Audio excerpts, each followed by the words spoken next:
There's a specific kind of fear that doesn't hit you all at once. It creeps in slowly, quietly, the way water fills a room you're locked inside. You don't panic at first. You just notice the floor feels wet. And by the time you understand what's actually happening, it's already up to your chest. That's the only way I know how to describe what happened to me the summer I was 26 years old, living alone in a rented house on the edge of a small town in rural Ohio. I want you to keep something in mind as I tell you this. I am not someone who scares easily. I grew up hunting with my dad. I've worked night shifts in warehouses. I've driven alone through the worst parts of cities at 3 a.m. without a second thought. Fear was never something that found me easily. But what happened that summer didn't just scare me. It rewired something inside me that I don't think will ever go back.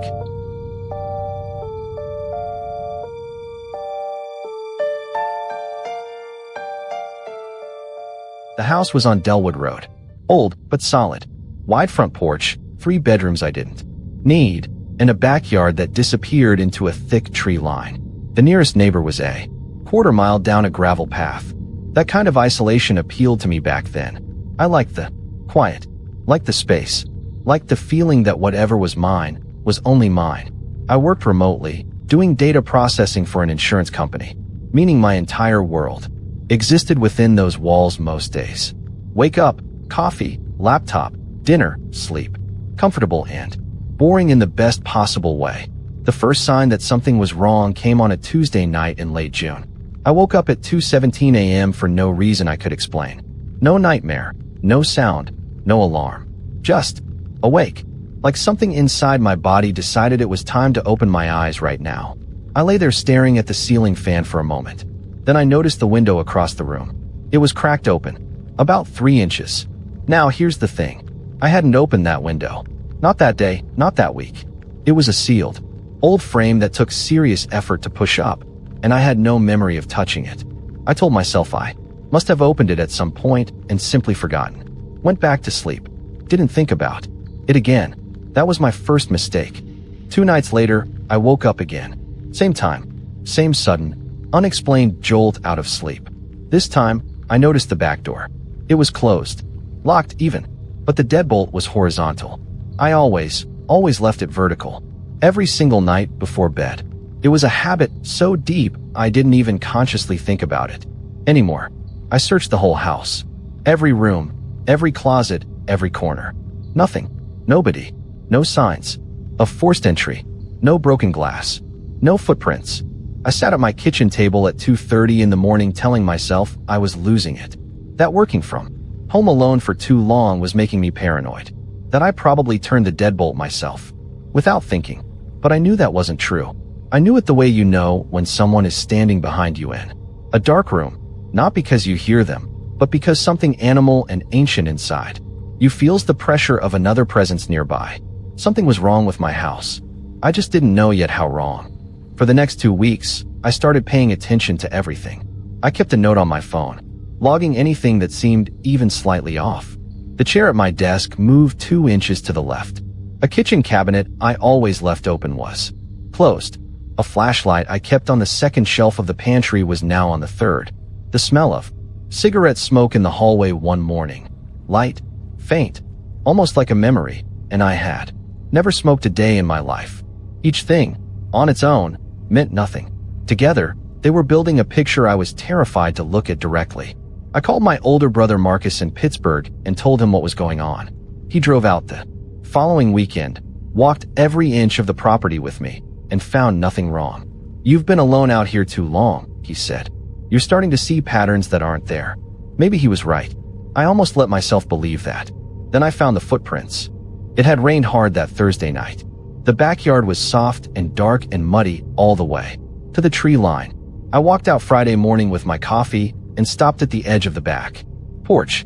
There were 2 sets of boot prints in the mud. One set leading out of the tree line toward the house. One set leading back. I didn't own boots. I hadn't been in the backyard in 4 days. Whoever these belonged to had come out of those trees, walked directly up to the back of my house, and then walked back. At some point during the night while I was sleeping, I called the county sheriff's office.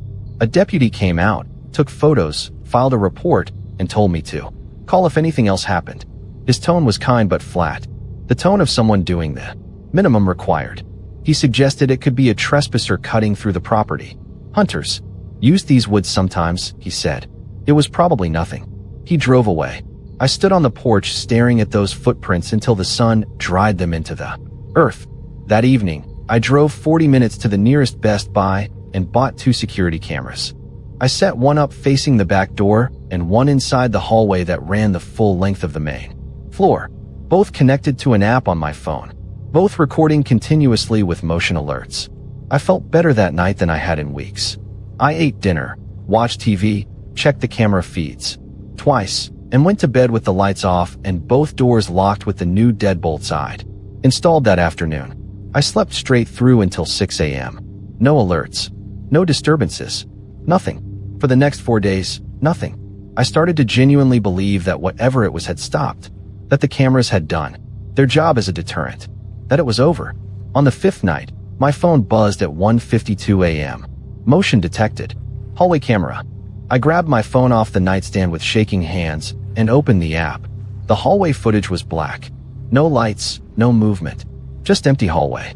I rewound to the moment the alert triggered. At exactly 1:51 a.m., the motion detector had tripped. I watched the timestamp tick forward. 19 seconds, nothing. Just darkness and the faint blue glow of the night light I'd plugged into the outlet near the bathroom door. And then a shadow moved along the wall. Slow, deliberate. The shadow of a person walking down my hallway, moving toward my bedroom. I watched it. I watched this shadow slide silently along the wall of my home while I had been asleep 10 feet away. It passed the bathroom. It passed the linen closet. It stopped directly outside my bedroom door. For 43 seconds, it didn't move. Then it turned around and went back the other direction. The back door camera caught the rest. At 1:56 a.m., the door opened from the inside. A figure stepped out into the backyard. Male, tall, wearing dark clothes and what looked like a baseball cap pulled low. He walked calmly across the yard and disappeared into the tree line. He had a key. This man had a key to my home, and he had been using it. I didn't sleep again that night. I sat in my locked bedroom with a kitchen knife in my hand and 911 already dialed and waiting on my phone, just needing one button pressed. In the morning, I drove to the sheriff's office in person and showed them the footage. Everything changed then. 3 deputies came back with me. They searched the tree line for nearly 2 hours. About 80 yards into the woods, behind a collapsed section of old split-rail fencing, they found a campsite. Small, hidden, intentional. A sleeping bag, empty food cans, a folded tarp strung between 2 oaks for rain cover, and a spiral notebook. I was not allowed to look inside it. But one of the deputies, a younger guy named Elliot, made a face when he opened it that I will never forget for as long as I live. He closed it immediately, bagged it, and wouldn't meet my eyes for the rest of the time they were there. Whatever was in that notebook, I was told only that it contained evidence relevant to the investigation and that the situation was being escalated beyond the county level. They found him 11 days later, 41 years old. He'd been living in those woods for close to 6 weeks. I was never told his name. I was told he was known to law enforcement and had a history that made the deputy's expression make complete sense to me. I was also told that the key had been cut from an impression, likely made from my spare key, which I had kept hanging on a hook just inside the back door, visible through the window. He had seen it, made a plan, come back. I was out of that house within the week. I left behind furniture, a security deposit, and whatever version of myself still believed that isolation and quiet were safe things to want. The thing that keeps me up at night isn't the shadow on the wall.